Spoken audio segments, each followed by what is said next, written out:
I had a dream this morning that I was sitting at a table with 7 people in front of me, 3 on one side, 3 on another side, and then there was one at the end, but they weren't like directly facing me. They were like sitting kind of, I guess, like on the corner of the table.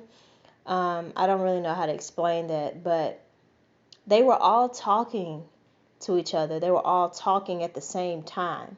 So I don't think anyone was really listening to someone else's conversation because everybody was talking at the same time. And so I was trying to join in the conversation because I was hearing the conversations, but I was trying to respond, but nobody listened to me. And so I said, hey, y'all need to listen to each other and listen to what we have to say so we can all respond. Like, if everybody's talking at the same time, nobody's going to respond to each other's comments or conversation. So everybody got quiet, and this girl was saying, well, why can't we all talk? Like, we can all talk. We have the freedom to talk. And I heard another person say, but I'm so confused. Like, I'm so confused. Like, I don't even know what we're talking about. And I agreed with the other lady. I said, yes, I'm confused of what y'all are talking about because everybody's talking at the same time and nobody's listening to each other. And I was just very frustrated. And then I noticed that everybody was quiet, and then they started listening to each other. They started talking one by one at a time, and the others were listening to them, and it was a mutual conversation. So then there were 2 people sitting right next to me. One, her name was Melody. She just passed away. God rest her soul. She passed away in last month, I believe. And then there was another guy that was sitting next to me. Well, Melody was sitting on the left side of me, and the guy was sitting on the right side of me. They both had the Bibles. They both were reading the Holy Bible, and they held it up as if they were reading a book, and they were reading at the table. And so I was sitting right in the middle of them, and I said, what you reading? And I leaned over, and I asked Melody first. I said, Melody, what you reading? Well, I didn't say, Melody, what you reading. I just said, what you reading? And I looked, and it was Esther chapter 3. And then I asked the guy, I said, what you reading? And I leaned over, and he was reading Nehemiah chapter 3.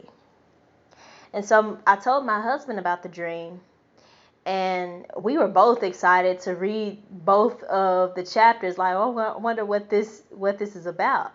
And after the dream, right after the dream, there was a song that was in my head. It was Jesus, You're the Center of My Joy by Richard Smallwood.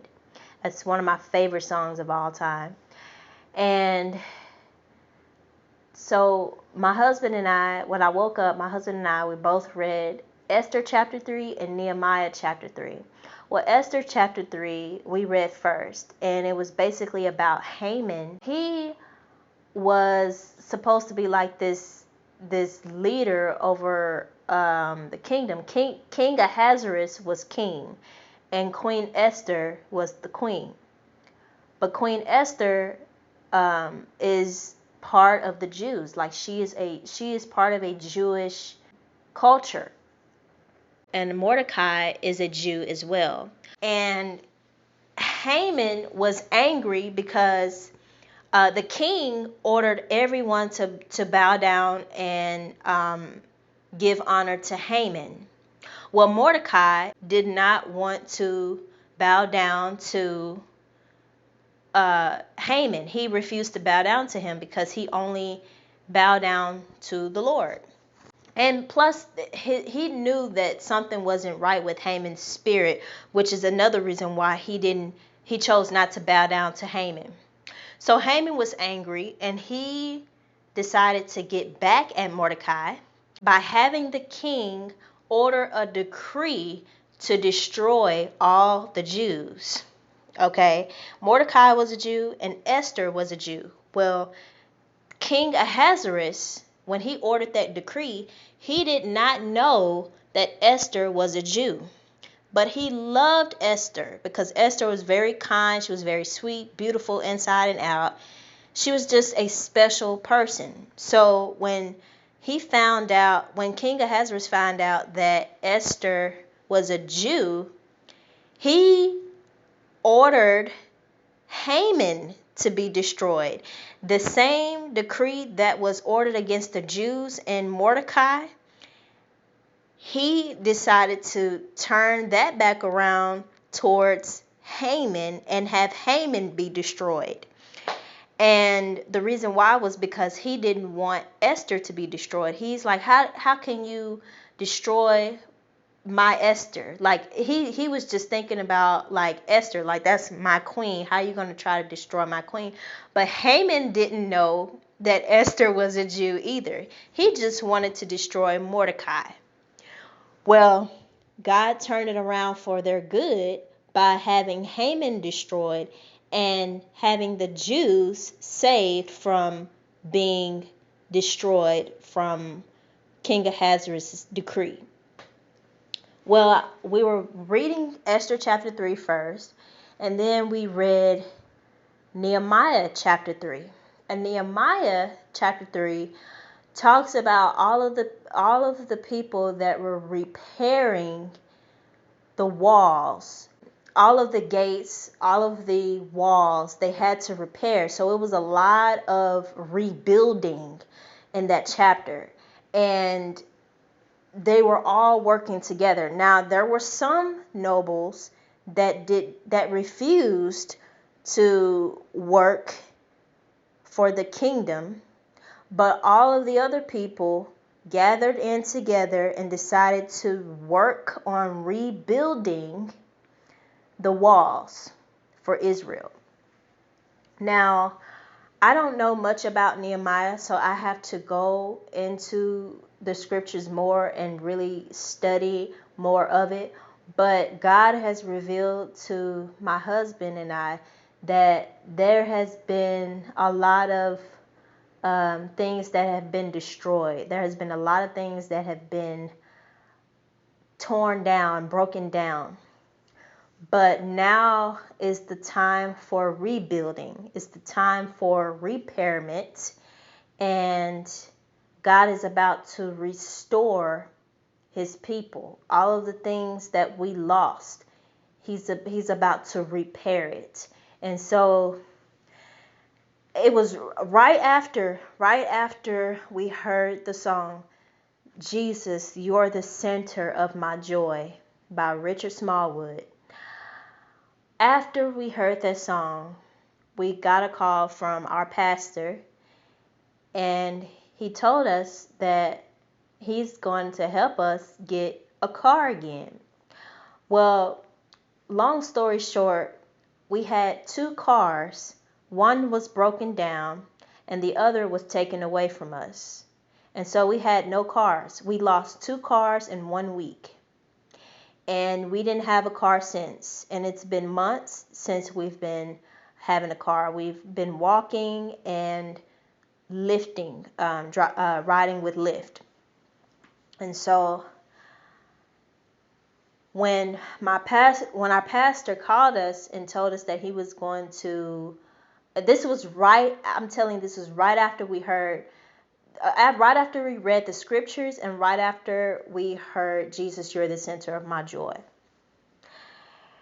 And when he called us and told us he was going to help us get the car again, my husband cried. And then I started crying a little bit. But I really just comforted my husband because my husband was really taken it to heart because he's the man of the household, and he's had a lot of pressure put on him for many months, especially during this time of my pregnancy. For those of you who do not know, I am pregnant, and we're about to have our first child. And I can't imagine the amount of pressure that he feels as a man to provide and protect his household. But he started crying, and then I shed a few tears, and then it was just a blessing because it happened right after I told my husband about the dream, and we read the scriptures and listened to the song, and then hey, how you doing? from pastor. It was like, oh wow, it was awesome. So that's a blessing because we needed a car. We need a car to get around, move around, especially when we have our baby. We're going to need a car to take our baby home, and if we need to go to the hospital before the baby even comes, if I need to go to the hospital, I need a ride to the hospital. I can't depend on Lyft or anybody else to come because they might come 20 minutes later or 10, 15 minutes later, and I be done had the baby by then. You just never know. So it's just a blessing that we're able to have a car that we can move around and get around and not be stuck at the house all day, every day. Even though we've been very productive at the house, we've been very diligent in our businesses and looking for jobs that will help us pay our bills. So this has been a really interesting day. Really specifically this morning, it's been very interesting this morning. So that's really all I wanted to talk about. Just encouraging you all, if you are in a position where, or if you're in a season where you're feeling like everything is taken away from you, God can restore all of your belongings, all of your belongings again. If you lost a loved one, God can fill that hole again. He can bring you much more happiness if you stay closer to him, if you seek him day after day and just come closer to him even more, because now is the time to get closer to God. Now is the time to let your heart out. Just express your heart out to the Lord and be transparent with him. And anything that you feel like is lost, anything that you feel like is just breaking your spirit, well, God can repair it. God can repair your broken spirit. God can repair your loss of anything, whether it's materialistic or whether it's spiritual, whether it's a loss of a loved one. God can repair those things. He can repair your loss. So that is all I wanted to say. I hope that this has encouraged you all who are listening, and I will talk to you soon. Bye-bye.